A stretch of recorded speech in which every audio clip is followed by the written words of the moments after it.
नमस्कार मित्रों। भारत की सनातन संस्कृति में एकादशी का व्रत करना बहुत शुभ फलदायी माना गया है। आज हम बात करेंगे पुत्रदा एकादशी की। श्रावण मास के शुक्ल पक्ष को पड़ने वाली एकादशी को श्रावण पुत्रदा एकादशी कहा जाता है। जिन लोगों की संतान नहीं है उन लोगों के लिए ये व्रत बहुत शुभ फलदायी होता है। भगवान विष्णु की कृपा से उन्हें संतान सुख की प्राप्ति होती है। अगर संतान को किसी प्रकार का कष्ट है तो भी यह व्रत रखने से सारे कष्ट दूर हो जाते हैं और संतान दीर्घायु होती है। आज सभी प्रेगनेंसी प्लान कर रहे कपल्स और जो गर्भवती माताएं हैं उन्हें पुत्रदा एकादशी की कथा ज़रूर सुननी चाहिए और अपनी क्षमता अनुसार व्रत भी रखना चाहिए।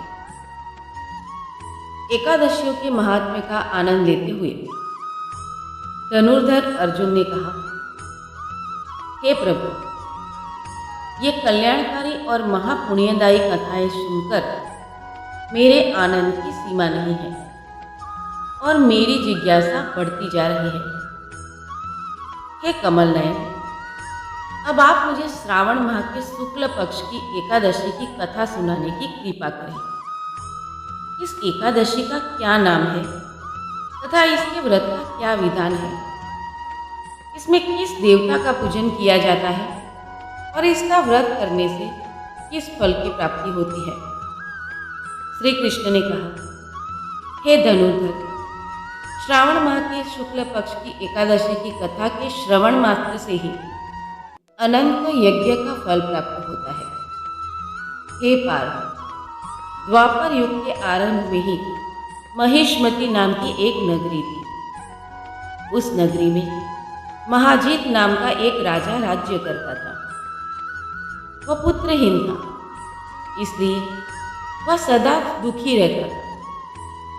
उसे वह राज्य सुख और वैभव सभी कुछ बड़ा ही कष्टदायक प्रतीत होता था, क्योंकि पुत्र के बिना मनुष्य को इहलोक और परलोक दोनों में सुख नहीं मिलता है। राजा ने पुत्र प्राप्ति के बहुत उपाय किए, किंतु उसका हर उपाय निष्फल रहा।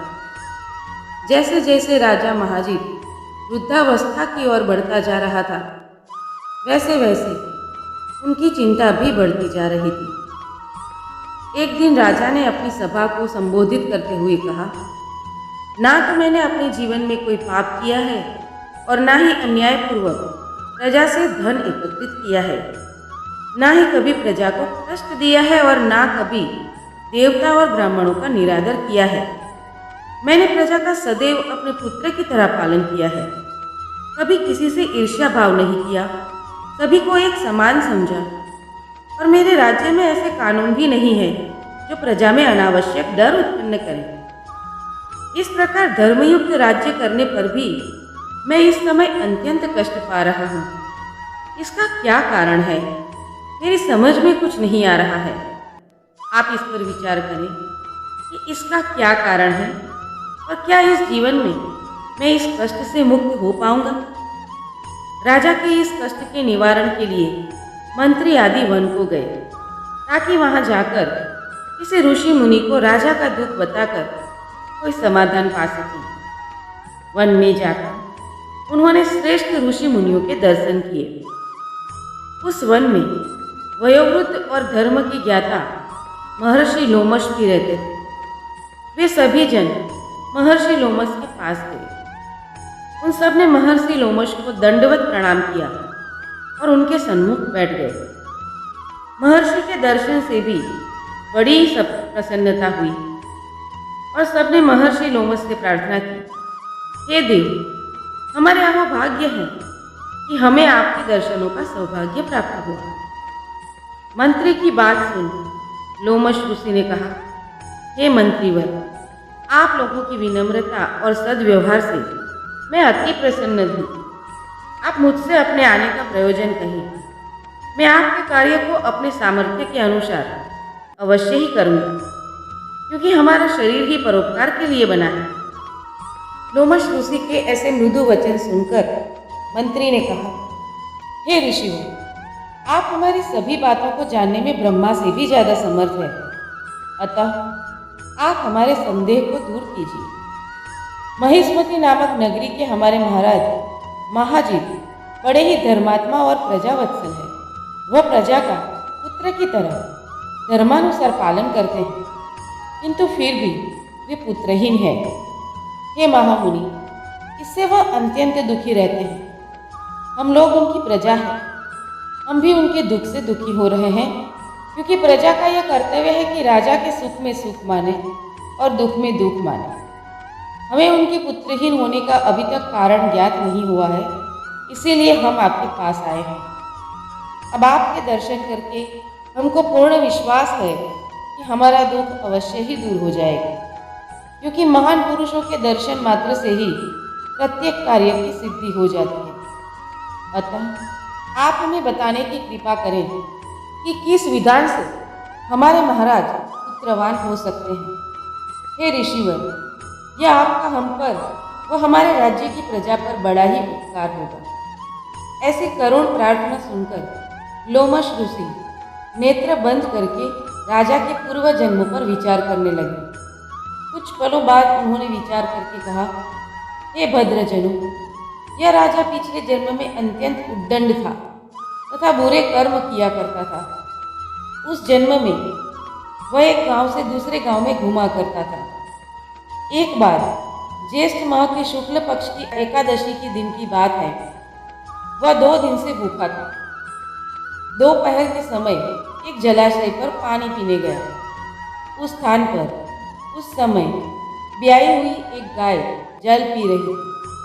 राजा ने उसको प्यासे ही भगा दिया और स्वयं जल पीने लगा। हे श्रेष्ठ पुरुषों, इसीलिए राजा को यह कष्ट भोगने पड़ रहे हैं। एकादशी के दिन भूखा रहने का फल ये हुआ कि इस जन्म में यह राजा है और प्यासी गाय को जलाशय से भगाने के कारण वह पुत्रहीन है। ये जान सभी सभासद प्रार्थना करने लगे, हे ऋषि श्रेष्ठ, शास्त्रों में ऐसा लिखा है कि पुण्य से पाप नष्ट हो जाते हैं, अतः कृपा करके हमें ऐसा कोई उपाय बताएं जिससे हमारे राजा के पूर्व जन्म के पाप नष्ट हो जाएं और उन्हें पुत्र रत्न की प्राप्ति हो। सभासदों की प्रार्थना सुनकर लोमश मुनि ने कहा, हे श्रेष्ठ पुरुषों, यदि तुम सब श्रावण माह के शुक्ल पक्ष की पुत्रदा एकादशी का व्रत और रात्रि जागरण करो और उस व्रत का फल राजा के निमित्त कर दो, तो तुम्हारे राजा के यहाँ पुत्र उत्पन्न होगा। राजा के सभी कष्टों का नाश हो जाएगा। इस उपाय को जानकर मंत्री सहित सभी ने महर्षि को कोटि कोटि धन्यवाद दिया तथा उनका आशीर्वाद लेकर अपने राज्य में लौट आए। तदुपरांत उन्होंने लोमश ऋषि की आज्ञा अनुसार पुत्रदा एकादशी का विधान पूर्वक उपवास किया और द्वादशी को उसका फल राजा को दे दिया। इस पुण्य के प्रभाव से रानी ने गर्भ धारण किया और 9 माह पश्चात एक अत्यंत तेजस्वी पुत्र को जन्म दिया।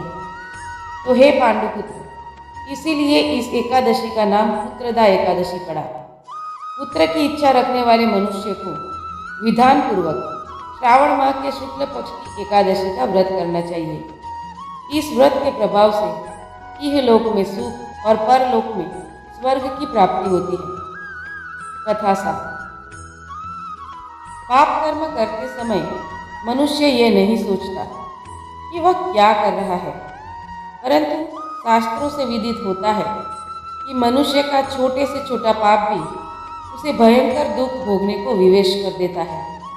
अतः मनुष्य को पाप कर्म करने से डरना चाहिए, क्योंकि पाप नामक यह दैत्य जन्म जन्मांतर तक उसका पीछा नहीं छोड़ता। प्राणी को चाहिए कि सत्यव्रत का पालन करते हुए भगवान के प्रति पूरी श्रद्धा व भक्ति रखें और ये बात सदैव याद रखें कि किसी के दिल को दुखाने से बड़ा पाप दुनिया में कोई दूसरा नहीं है। दोस्तों, ये कथा आप अपने होने वाली संतान को अवश्य सुनाएं।